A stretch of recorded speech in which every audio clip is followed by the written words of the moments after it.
প্রশ্ন করবেন হুজুর আল্লাহ পাক যে বললেন ইয়া আইয়ুহাল্লাযীনা আমানু কুতিবা আলাইকুমুস সিয়াম কামা কুতিবা আলাল্লাযীনা মিন ক্বাবলিকুম লাআল্লাকুম তাত্তাকুন, রমজানে রোজা রাখলে আল্লাহ পাক মুত্তাকি বানাবে। এই মুত্তাকি হইলে লাভ কি? মুত্তাকি হইলে লাভ কি? আল্লাহ পাক কই মুত্তাকি যদি তুমি হও লাভ হলো তুমি আমার ওলি হয়ে যাবা। কেমনে কয় আলা ইন্না আউলিয়া আল্লাহি লা খাউফুন আলাইহিম ওয়ালা হুম ইয়াহজানুন আল্লাযীনা আমানু ওয়া কানু ইয়াত্তাকুন। তুমি যদি মুত্তাকি হও তাহলে তুমি আল্লাহর ওলি হয়ে যাবা। এইবার আপনারা প্রশ্ন করবেন হুজুর আল্লাহর ওলি হইলে লাভ কি? আল্লাহ কয় আলা ইন্না আউলিয়া আল্লাহ লা খাউফুন আলাইহিম ওয়ালা হুম ইয়াহজানুন। যদি তুমি ওলির দপ্তরে নাম লেখাইতে পারো রে যুবক, আল্লাহ কয় তোমার জীবনে কোনো ভয় নাই, কোনো পেরেশানি নাই। দুশমন তোমাকে আঘাত করবে, সুপার পাওয়ার লইয়া আমেরিকা আসবে, এই বিষয়টা তোমার ভয় লাগতে পারে, কিন্তু যদি তুমি রমজানের রোজা যথাযথ রাইখা রোজার হক আদায় কইরা তুমি আমি আল্লাহর কাছে ওলির লিস্টে নাম লেখাইতে পারো, দুশমন যত শক্তি নিয়ে আসুক তোমার কোনো ভয় নাই। এই বিষয়টা আমি আল্লাহ দেখব। সুবহানাল্লাহ। ও মালিক, জীবনে অনেক রোজা ছাড়ছি, এইবার নিয়ত করেছি মালিক আবার যখন হায়াতে রমজান তুমি আমাকে পাওয়াই দিছো গো। গত রমজানে কত আপনজন দুনিয়ায় ছিল, আজকে তারা দুনিয়াতে নাই। আমারও তো এমন হতে পারতো এই রমজান হয়তো আমি হায়াতে নাও পাইতে পারতাম। আল্লাহ তুমি যখন রহমতের মাস, নাজাতের মাস, মুক্তির মাস তুমি আমাকে আমার হায়াতে আবারও পাওয়া দিছো মালিক, তওবা করলাম আর জীবনে কোনোদিন তোমাকে নারাজ করবো না। আল্লাহ পাক তোমার উপর খুশি হইয়া তোমার জীবনের সবগুলা গুনাহকে আল্লাহ নেকি বানাইয়া আল্লাহ গুনাহগারের নাম, গুনাহগারের খাতা থেকে তোমার নামটারে কাইটা আল্লাহ সাথে সাথে ওলির খাতায় উঠায় দেয়। একটু জোরে কন্যা সুবহানাল্লাহ, আর একটু জোরে কন্যা সুবহানাল্লাহ। এ যুবক, যৌবনে তুমি মনে করেছো আমি হয়তো অনেক হায়াত আরো পাবো, আগামী বছর রোজা ঠিক না হয় রাখবো, এই বছর রোজাগুলি রাখতে পারবো না, এরপরের বছর রোজাগুলি রাখবো। কিন্তু একটু ডানে তাকায় দেখো তোমার বয়সের যুবক কবরে শুয়ে রইছে, বামে তাকাইলে দেখবা খেলার সাথী কবরে চলে গেছে। চুলদারি পাকার টাইম পায় নাই, পায় নাই, পায় নাই রে যুবক, চুল দাড়ি সাদা করার টাইম সে পায় নাই। তোমারও তো এমন হইতে পারে আগামী বছর রমজান হয়তো তোমার আমার হায়াতে নাও মিলতে পারে। অতএব এই রমজানটারে তুমি গনিমত মনে করো। আল্লাহ কিন্তু প্রথম একবারই তোমাকে আমাকে রোজা দিয়া দেন নাই, আল্লাহ পাক রব্বুল আলামিন সিস্টেমে দিয়েছেন কেমনে রমজানের রোজা ফরজ হয়েছে। আমার নবী প্রথমে তিনি রমজান মাসের রোজা তো প্রথমে ফরজ ছিল না, নবী মাসে 3টা রোজা রাখতেন, এটা ছিল নবীর অভ্যাস। আল্লাহর নবী প্রথমে 3টা রোজা রাখতেন, এটা নফল রোজা। সাহাবায়ে কেরাম নবীর দেখা থেকে তারাও 3টা রোজা রাখতেন, 3টা রোজা রাখতেন। এরপরে দেখা গেল এই অভ্যাস থেকে একবার রমজান একটা রোজা ফরজ করে দিল আল্লাহ, দ্বিতীয় ডাপে রোজাটা ফরজ করলো কোন রোজা? আশুরা রোজাকে আল্লাহ পাক ফরজ করলো। আশুরা রোজাকে ফরজ করলো প্রথমে আল্লাহ তার হাবিবরে দিয়া অভ্যাস করাইলো, মাসে 3টা রোজা রাখায় অভ্যাস করাইলো। এরপরে আশুরা রোজাটাকে আল্লাহ ফরজ করে দিল, নবীজি নিজে রোজা রাখেন, সাহাবায়ে কেরাম সবাই তখন রোজা রাখছেন। একটা রোজা আশুরার রোজা, আশুরার রোজা ফরজ হওয়ার পর এইবার দেখা গেল আল্লাহ পাক রমজানের রোজাকে আল্লাহ পাক ফরজ করেছেন, কিন্তু অপশন দিয়েছেন, অপশন।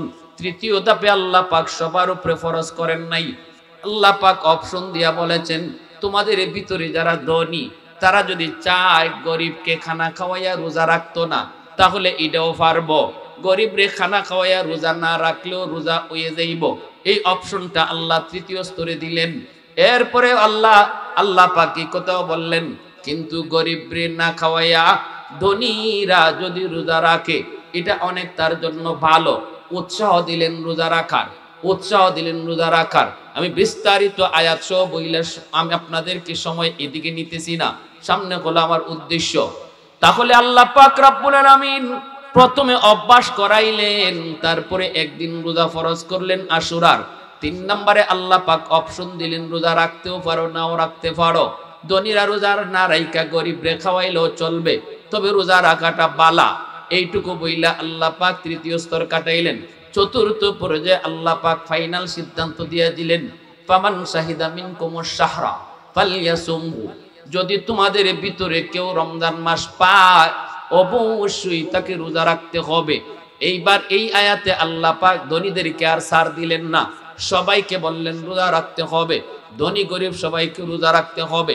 এইভাবে ধাপে ধাপে 4টা ধাপে আল্লাহ পাক রমজানের রোজা তিনি ফরজ কইরা এইবার ঘোষণা দিয়ে দিলেন, বান্দারি জানোনি যদি তুমি রমজানের রোজাগুলি আমি আল্লাহর ভয়ে রাখো, ফলাফল কি জানোনি, তোমার লাভ কি হবে জানোনি? কয় লাআল্লাকুম তাত্তাকুন, তুমি মুত্তাকি হবা, দৌলতে তাকওয়া তোমার হাসিল হবে। জোরে কোন সুবহানাল্লাহ। প্রশ্ন করবেন হুজুর, আল্লাহ পাক যে বললেন ইয়া আইয়ুহাল্লাযীনা আমানু কুতিবা আলাইকুমুস সিয়াম কামা কুতিবা আলাল্লাযীনা মিন ক্বাবলিকুম লাআল্লাকুম তাত্তাকুন, রমজানে রোজা রাখলে আল্লাহ পাক মুত্তাকি বানাবে। এই মুত্তাকি হইলে লাভ কি? মুত্তাকি হইলে লাভ কি? আল্লাহ পাক কই মুত্তাকি যদি তুমি হও, লাভ হলো তুমি আমার ওলি হয়ে যাবা। কেমনে? কয় আলা ইন্না আউলিয়া আল্লাহি লা খাউফুন আলাইহিম ওয়ালা হুম ইয়াহজানুন আল্লাযীনা আমানু ওয়া কানু ইয়াত্তাকুন। তুমি যদি মুত্তাকি হও তাহলে তুমি আল্লাহর ওলি হয়ে যাবা। এইবার আপনারা প্রশ্ন করবেন হুজুর আল্লাহর ওলি হইলে লাভ কি? আল্লাহ কয় আলা ইন্না আউলিয়া আল্লাহ লা খাউফুন আলাইহিম ওয়ালা হুম ইয়াহজানুন। যদি তুমি ওলির দপ্তরে নাম লেখাইতে পারো রে যুবক, আল্লাহ কয় তোমার জীবনে কোনো ভয় নাই, কোনো পেরেশানি নাই। দুশমন তোমাকে আঘাত করবে, সুপার পাওয়ার লইয়া আমেরিকা আসবে, এই বিষয়টা তোমার ভয় লাগতে পারে। কিন্তু যদি তুমি রমজানের রোজা যথাযথ রাইখা রোজার হক আদায় কইরা তুমি আমি আল্লাহর কাছে ওলির লিস্টে নাম লেখাইতে পারো, দুশমন যত শক্তি নিয়ে আসুক তোমার কোনো ভয় নাই। এই বিষয়টা আমি আল্লাহ দেখব। সুবহানাল্লাহ। একটু জোরে কন্যা সুবহানাল্লাহ। শুধু ভয় নাই, পেরেশানিও নাই, তোমার জীবনের কোনো পেরেশানিও নাই। পেরেশানির বস্তু তোমার আসবে, কিন্তু আমি আল্লাহ সমাধান করব। সুবহানাল্লাহ। জোরে আওয়াজ দিয়া। এ আল্লাহর গোলাম, যদি তুমি নিজেকে মুত্তাকি বানাইতে পারো, আল্লাহর ওলি হইতে পারো, তাহলে তো আল্লাহ পাক রব্বুল আলামিন তোমার জীবনের যত ভয় ভীতি আছে, তোমার জীবনের যত পেরেশানি আছে, সব কিছুর জিম্মাদার আল্লাহ নিজে হয়ে যাবেন। এই ওয়াদা তো আল্লাহ দিয়েছেন। অতএব ভাইরা বন্ধুরা, আজকে দুশমন অনেক শক্তি নিয়ে মাঠে নামছে। America super power, Russia super power, Britain super power, NATO super power, সব অত্যাধুনিক অস্ত্র ওদের কাছে। মারামারি লাগলে আমাদের কাছে অস্ত্র নাই, আমাদের কাছে কোনো পাওয়ার নাই। কিন্তু আল্লাহ কই বান্দা, তোর কাছে একটা বহুত বড় অস্ত্র আছে, সেটা হলো তাকওয়া। যদি তুমি তাকওয়া হাসিল করতে পারো, ময়দানে তোমাকে মারতে হবে না, তুমি দাঁড়ায়া থাকবা, মারবো আমি আল্লাহ। ওয়ামা রামাইতা ইয রামাইতা ওয়ালাকিন্নাল্লাহ রামা। আল্লাহ যে মারে, আল্লাহ যে নিজে মারে, এটা হইল দলিল। আল্লাহ কয় বন্ধু, বদরে তোমরা যারা যুদ্ধে শামিল হয়েছো, বন্ধু আল্লাহ বলতেছে তার হাবিবকে, বন্ধু বদরে তোমরা যারা যুদ্ধে শামিল হয়েছিলা তোমার সাহাবী লইয়া, তোমরা কিন্তু মারো নাই, মারছি আমি আল্লাহ। আল্লাহু আকবার। জোরে বলেন, আর একটু জোরে বলেন, মারছে কে? একটু জোরে মালিকের নামটা কও না যুবক, একটু জোরে কও না কে? আল্লাহ নিজে মারছে, আল্লাহ নিজে। এজন্য আল্লাহ পাক রব্বুল আলামিন কয় বান্দা রে, তুই যখন তওবা করবি, তওবার দ্বারা আমি আল্লাহ তোর উপরে তো খুশি হই। তওবা করে তুই রমজানের রোজাগুলা রাখা শুরু করে দে। অতীতে রোজা তুমি রাখছো না, এইবার কাটি দিলে তওবা করো আল্লাহ, আর জীবনে কোনোদিন রোজা ছাড়বো না, একটা রোজাও আমি ছাড়বো না। আমি আল্লাহ তওবার উসিলায় তোমার এই রোজা না রাখার গুনাহ আমি মাফ করে দিব। তবে যেহেতু এটা আমার হক, কাজা আদায় করার চেষ্টা করবা। হক যদি কারো নষ্ট করা হয়, বান্দার হক নষ্ট করলে এটা ফেরত দাও, আল্লাহর হক নষ্ট করলে কাজা আদায় করো। এই দুইটা জিনিস কইরা তুমি তওবা করো রে বান্দা। আল্লাহ পাক রব্বুল আলামিন কয়, তখন তোমার রোজা না রাখার যত গুনাহ পিছনে ছিল, এই সবগুলা গুনাহকে আমি আল্লাহ নেকি বানায়া দিব। সুবহানাল্লাহি ওয়া বিহামদিহি, সুবহানাল্লাহিল আযীম। তওবার এত পাওয়ার। হে যুবক, অনেক যুবক রমজান মাসে রোজা রাখে না, মনে করে কষ্ট হয়, কষ্ট হয়। মা বাপেও মনে করে যে থাক, পোলাটা এখনো বড় হইছে না, এখনো সহ্য ক্ষমতা হইছে না, রোজা রাখবো না আরো পরে কইতে কইতে আর জীবনে রোজা রাখা হয় নাই। কত যুবক কবরে কম বয়সী চলে গেল, ঠিক কিনা জুড়ে বলেন? কত যুবক নামাজ পড়বো কইতে কইতে আর তার জীবনে নামাজ পড়া হলো না, বেনামাজি অবস্থায় কবরে চলে গেল। এজন্য আমার ভাইরা, তওবাকারী তওবার দ্বারা আল্লাহ পাকের ওলি হয়। তওবাকারী তওবার দ্বারা আল্লাহর ওলি হয়। তওবাকারী তওবা করার আগে যত বড় গুনাহগার থাকে, তওবার পরে সে তত বড় নেককার হয়ে যায়। কারণ গুনাহগুলাকে আল্লাহ পাক মুছে দেওয়ার পর ওই গুনাহ পরিমাণ, বুড়া পরিমাণ জায়গা আল্লাহ পাক রব্বুল আলামিন তখন আর খালি রাখেন না, এই খালি জায়গাটা নেকি দিয়ে ভরপুর করে দেন। আমলনামার ভিতরে যতগুলি গুনাহ ছিল রে যুবক, রোজা না রাখার যতগুলি গুনাহ তোমার পিছনে ছিল, এই গুনাহগুলি আমলনামায় উঠছে। কিন্তু এই বছর রোজা রাখার নিয়ত কইরা খাটি দিলে, তওবা কইরা যখন তুমি কইছো আল্লাহ আর জীবনে রোজা ছাড়বো না, তখন আল্লাহ পাক রব্বুল আলামিন ওই পিছনের যতগুলা গুনাহ ছিল তোমার রোজা না রাখার কারণে আমলনামার ভিতরে ছিল, এই আমলনামার এই গুনাহগুলাকে আল্লাহ পাক মুছে দেওয়ার পর আমলনামার এই জায়গাটা খালি হয়ে যায়, গ্যাপ হয়ে যায়। তোমার এই দিকেও কিছু নেকি আছে, এই দিকেও নেকি আছে, কিছু না কিছু নেকি আছে। গুনাহগুলা আল্লাহ পাক রব্বুল আলামিন মুছে দেওয়ার কারণে এই জায়গাটা খালি, এই জায়গাটা গ্যাপ। আল্লাহ পাক ওই গ্যাপটা আর গ্যাপ রাখেন না, আল্লাহ নিজের পক্ষ থেকে এই গ্যাপটা নেকি দিয়া পূরণ করে দেয়। কেন? কারণ হলো দুনিয়ার জগতেও আমরা দেখি, কেউ যদি ভালো রেজাল্ট করে, ভালো ফলাফল করে, মেট্রিক পরীক্ষায় যদি গোল্ডেন এ প্লাস পায়, পরীক্ষায় যদি জিপিএ 5 পায়, তখন আনন্দে একজন আরেকজনকে যায় তার রেজাল্ট দেখায়, বন্ধুকে যায় কই দোস্ত এই যে দেখ আমি গোল্ডেন এ প্লাস পেয়েছি, চাচা দেখো আমি গোল্ডেন এ প্লাস পেয়েছি, ভাইয়া দেখো আমি গোল্ডেন এ প্লাস পেয়েছি, আম্মু দেখো আমি গোল্ডেন এ প্লাস পেয়েছি। এইভাবে সে তার এরকম রেজাল্টটা দেখায়, সবাই তার রেজাল্টগুলা দেখা আনন্দিত হয়, খুশি হয়। কিয়ামতের ময়দানে আল্লাহ পাক বান্দাকে যখন ডান হাতে আমলনামা দিবে, তওবাকারীকে আল্লাহ যখন ডান হাতে আমলনামাটা দিবে, জান্নাতের সার্টিফিকেট হলো ডান হাতে আমলনামা পাওয়া। এই ডান হাতে যারা আমলনামা পায়, সেও আমলনামা পাইয়া বন্ধু বান্ধবকে তখন খুঁজবে, ডানে বামে তাকাবে আর বলবে দোস্ত এই যে দেখ আল্লাহ আমাকে ডান হাতে আমলনামা দিছে, আমাকে জান্নাতের সার্টিফিকেট আল্লাহ দিয়ে দিছে। খুশিতে একে অপরকে তার আমলনামা দেখাবে। তখন একজন হাতে নিয়ে কইব দেখি দেখি আল্লাহ তোরে কেমনে এত ভালো রেজাল্ট দিল। তখন খুইলা দেখবে হায় হায় হায় হায়, এই তো দেখা যায় এই দিকে তোর নেকি, ওই দিকে তোর নেকি, এই খালি জায়গাটা কেন রে, এই খালি কেন, এই জায়গাটা খালি কেন, এখানে লেখা নাই কেন? মনে হয় এই জায়গায় তোর গুনাহ ছিল, আল্লাহ দয়া করে আজকে তোর গুনাহটাকে আল্লাহ মাফ করে দিছে, তুই তো আল্লাহর দয়ায় তুই জান্নাত পাইছো। এতটুকু কথা কয়ে যেন তওবাকারীকে হাসরের মাঠে কেউ শরম লজ্জা দিতে না পারে। এজন্য আল্লাহ পাক নিজের পক্ষ থেকে এই খালিটা আর খালি রাখেন না, আল্লাহ নিজের পক্ষ থেকে নেকি দিয়া ভরপুর করে দেয়। মুসলমানের আওয়াজে সুবহানাল্লাহ।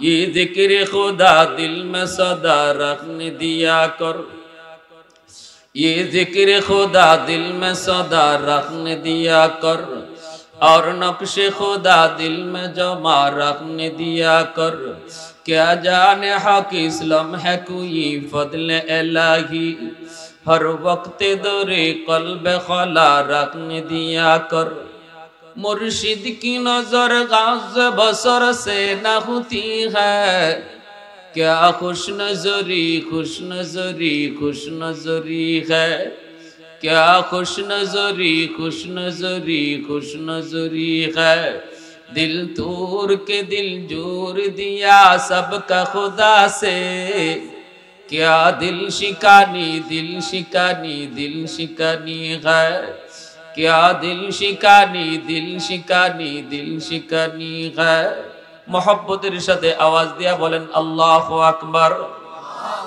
আর জোরে আল্লাহু আকবার তাহলে তওবা কইরা এই বছর থেকে আর কোনোদিন রোজা ছাড়বো না রোজা রাখবো এই রকম তওবা কইরা রোজা রাখার ইচ্ছা কার কার আছে একটু হাত উঠে আল্লাহকে দেখাও আল্লাহ তুমি কবুল করো জোরে কোন আমিন প্রতিটা যুবক 7 বছর 8 বছর তোমার হয়েছে রে বাবা এ বালক এই বয়সে তুমি রোজা রাখার অভ্যাস শুরু করে দাও 10 বছর হয়ে গেলে পরে আর রোজা ভাঙবা না 12 বছর হয়ে গেলে পরে আর রোজা ভাঙবা না যখন থেকে তুমি বালেক তখন থেকেই তোমার উপর রমজানের রোজা ফরজ এজন্য বাপ মা শিশুকাল থেকে রোজা রাখার অভ্যাস করাও শিশু বাচ্চাকে যতটুকু পারে ততটুকু রোজা রাখার অভ্যাস করাও কারণ আমার ভাইরা নবী বলেন রমজান মাস পাওয়ার পরেও যে জীবনের গুনাহ মাফ করাইতে পারলো না তার মতো হতভাগা আল্লাহর জমিনে আর কেউ নাই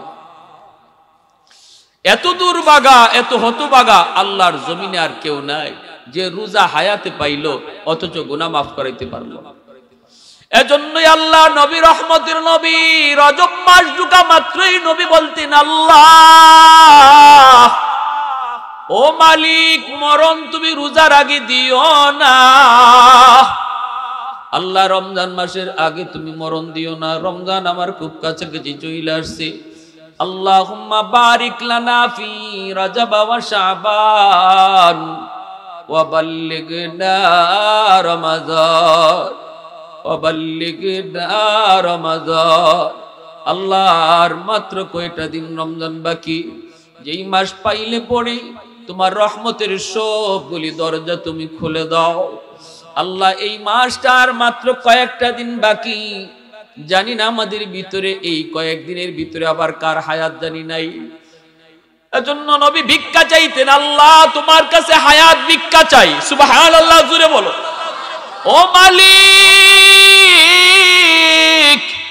হায়াত ভিক্ষা চাই গো আল্লাহ রমজানে রোজা রাখার আগে তুমি আমাকে মত দিও না আল্লাহ যদি তুমি মত দাও রমজান মাসে তুমি আমাকে মরণ দিও কারণ নবী বলেন রমজান মাসে যার মরণ হয় রমজানের ইজ্জতের খাতিরে আল্লাহ তার কবরের আযাব মাফ করে দেয় রমজানের ইজ্জতের খাতিরে আল্লাহ কবরের আযাব মাফ করে দেয় ভাইরা বন্ধুরা জন্য বলতেছিলাম রে ভাই আমার নবী রহমতের নবী এজন্য আল্লাহর কাছে চোখের পানি ফালাইয়া রোজার 2 মাস আগ থেকে আল্লাহর কাছে দোয়া করতেন আল্লাহ রজব শাবানে তুমি বরকত দাও আর রমজান পর্যন্ত হায়াত তুমি বাড়ায় দাও সাহাবায়ে কেরাম বলেন আমরা কাম করার আগে যেইভাবে কোমরে গামছা বাঁধি রমজানের আগে মায়ার নবী তিনি ইবাদত করার জন্য যেন কোমরে গামছা বাঁধতেন জোরে কোন সুবহানাল্লাহ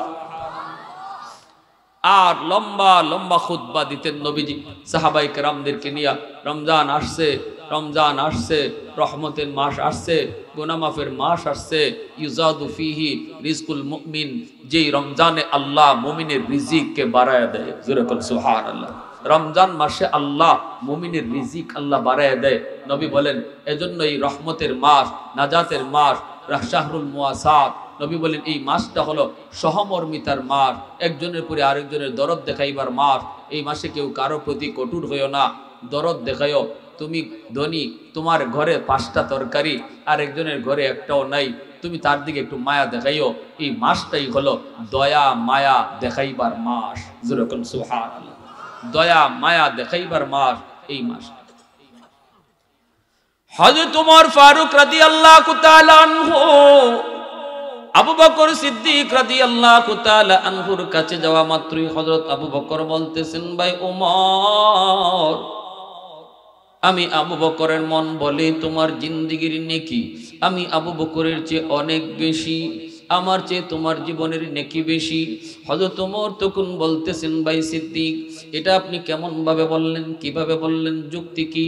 আপনি হলেন উম্মতের ভিতরে সবচেয়ে বড়, আপনার স্থান হলো নবীর পরে আর উম্মতের উপরে, আপনি হলেন সবার উপরে নবীর নিচে, আমার জিন্দেগির নেকি আপনার চেয়ে বেশি হয় কেমনে, কোন যুক্তিতে?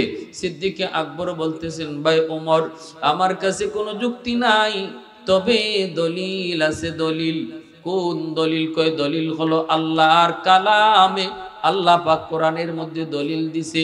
দলিল ইল্লা মান তাবা ওয়া আমানা ওয়া আমিলা আমালান সালিহা ফাউলাইকা ইউবাদদিলুল্লাহু সাইয়্যাতিহিম হাসানাত। আল্লাহ পাক বলেছেন, তওবার দ্বারা আল্লাহ পাক পিছনের জীবনের যত গুনাহ থাকে সব গুনারে আল্লাহ নেকি বানায় দেয়। তাহলে যার যত গুনাহ আছে তার তত নেকি হয়ে যায়।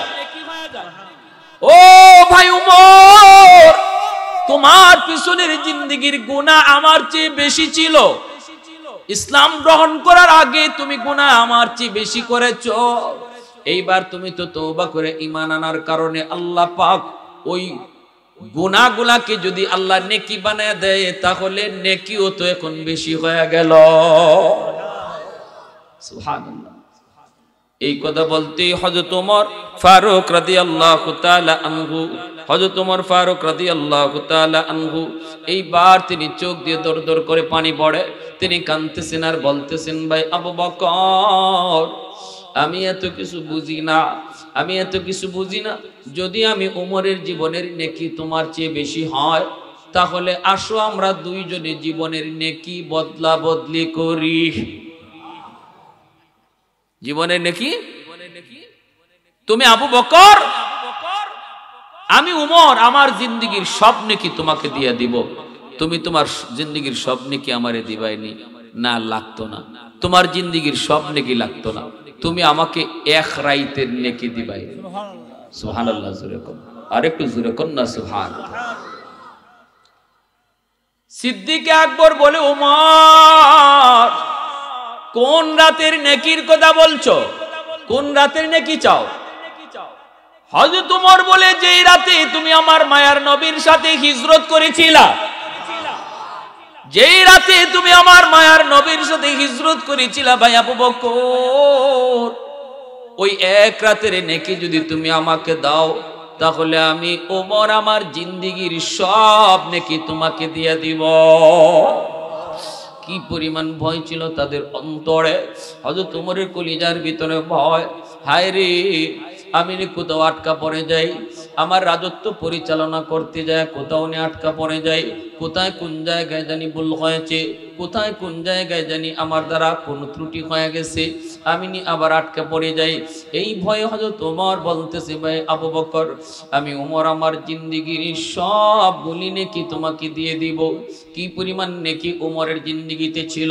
মায়ার নবী, দয়ার নবী একদিন আম্মাদান আয়েশা সিদ্দিকা রাদিয়াল্লাহু তাআলা আনহা তিনাকে নিয়ে চাঁদনি রাতে নবীজি বসা, হঠাৎ করে নবী বলতেছেন, আয়েশা দেখো আকাশে কি পরিমাণ তারা দেখা যায়, তারা গণতে পারবাইনি। আম্মাদান বলে, না গো নবী, তারা তো গণনা করা যায় না, তারা গণনা করা সম্ভব না।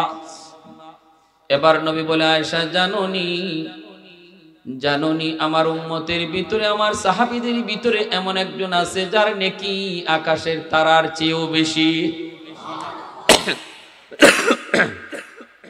আকাশের তারা যদিও গণনা করা যায় কিন্তু আমার সাহাবীর নেকি গণনা করা যায় না।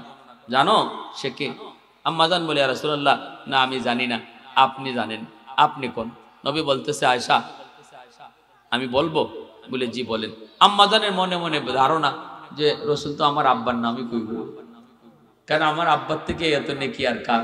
আম্মাজান আয়েশা সিদ্দিকা রাদিয়াল্লাহু তাআলা আনহার আব্বাকে হযরত আবু বকর সিদ্দিক রাদিয়াল্লাহু তাআলা আনহু, তিনি এত মর্যাদা, এত সম্মান ওনার, তো রাসূল তো ওনার আব্বার নামই কইব, কিন্তু রসুল বলতেছে জানো তারার চেয়েও নেকি বেশি হলো তার নাম আমার সাহাবী ওমর ফারুক রাদিয়াল্লাহু আনহু। তাহলে বোঝা গেল হযরত ওমর রাদিয়াল্লাহু তাআলার নেকি কি পরিমাণ। আকাশের তারা গণনা করা যাবে, ওমরের নেকি গণনা করা যাবে না। আমাদের মনটা একটু খারাপ হয়ে গেছে। আল্লাহ ভাবছিলাম আমার আব্বার নাম, রসুল দেখো ওমরের নাম। রসুল বলতেছে আয়েশা একটু মনটা খারাপ হয়ে গেছে। আমি বুঝতেছি তোমার মনে মনে কি ইচ্ছা ছিল, তোমার আব্বার নামটা কইব। জানো নি তোমার আব্বার নেকি কি পরিমাণ? কইতাম নি? মনোযোগ আছে আপনাদের? যেই মাত্র হযরত ওমর কইছেন আমারে এক রাইতের নেকি দিবেননি, এবার শুনেন হযরত আবু বকরের জীবনের নেকি। আবু বকর সিদ্দিক রাদিয়াল্লাহু তাআলা আনহু বলতেছে ভাই ওমর ওই রাতে আমার কি পরিমাণ নেকি হয়েছে আমি আবু বকর নিজেও জানি না। তোমারে যে বদলাইতাম আমার তো আগে বুঝতে হইব আমার নেকি কি পরিমাণ আছে, নাইলে ঠগি না জিতি এটা কেমনে বুঝি? আগে নিজেরটা তো বুঝি। চলো আমরা নবীর কাছে যাই, আল্লাহ নবীকে যেই জিগাই নবী গো হিজরতের রাতে আমার নেকি কি পরিমাণ হইছে? নবী কয় কেন? কারণ ওমর তার জিন্দেগির নেকি আমাকে দিতে চায়, বিনিময়ে আমাকে ওই হিজরতের রাতের নেকি ওমর নিতে চায়। এবার আল্লাহ নবী কি ফয়সালা দিয়েছেন, কার কার শুনবার ইচ্ছা আছে দেখেন হাত উঠায়া। মাশাআল্লাহ মাশাআল্লাহ, আল্লাহ কবুল করো। জোরে বলেন আমিন, আর একটু জোরে বলেন আমিন।